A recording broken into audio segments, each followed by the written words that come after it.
Di antara lipatan kisah kuno yang beredar dari Timur Tengah hingga Nusantara, tersembunyi legenda tentang Ainul Hayat, mata air kehidupan yang konon mampu memberi umur panjang, menyembuhkan penyakit, bahkan membuka tabir rahasia alam semesta.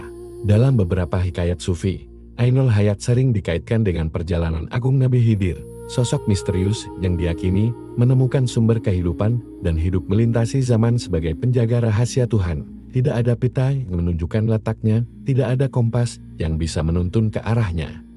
Hanya mereka yang dipanggil yang konon dapat menemukannya.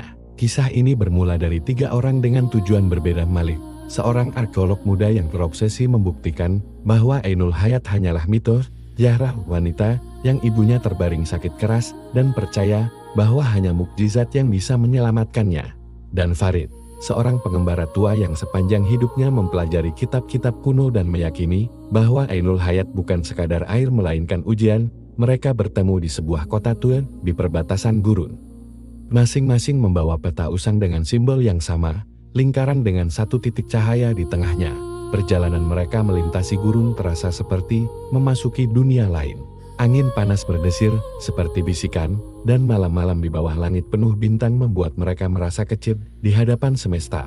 Pada malam ketujuh, Farid bercerita bahwa menurut naskah kuno, Ainul Hayat dijaga bukan oleh makhluk menyeramkan, melainkan oleh kebenaran diri.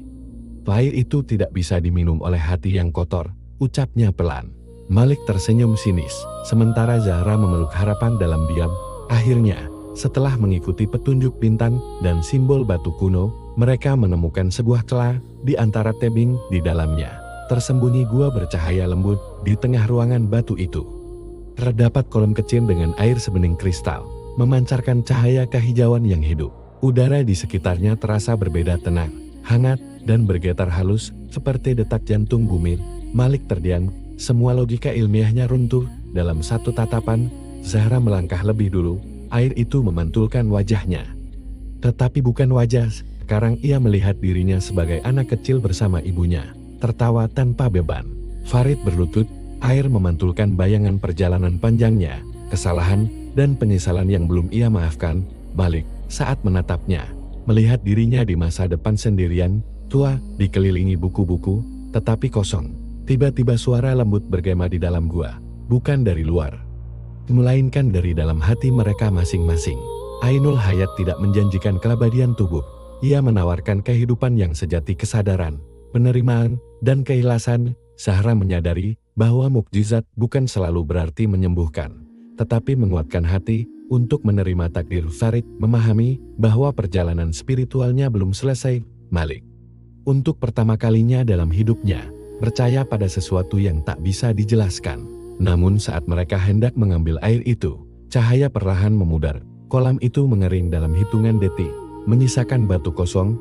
Ainul Hayat tidak pernah dimaksudkan untuk dimiliki, hanya untuk dipahami. Mereka kembali ke dunia luar dengan perubahan yang tak terlihat oleh mata, tetapi terasa dalam jiwa. Ibunda Zahra akhirnya berpulang dengan tenang. Namun Zahra tidak lagi dipenuhi keputusasaan, ia dipenuhi kedamaian. Malik menulis buku tentang mata air yang tak ada, tetapi setiap kalimatnya dipenuhi keyakinan baru. Farid melanjutkan pengembaraannya. Tersenyum seolah ia tahu bahwa Ainul Hayat selalu ada, tersembunyi dalam hati manusia yang mencari dengan tulus. Dan legenda itu tetap hidup, bahwa Ainul Hayat bukanlah tempat di peta, melainkan perjalanan dalam diri. Siapapun yang mencarinya mungkin tidak akan menemukan air keabadian, tetapi akan menemukan makna hidup yang sesungguhnya. Dan mungkin saat seseorang membaca kisah ini dengan hati yang terbuka, setetes Ainul Hayat sedang bergetar pelan di dalam jiwanya.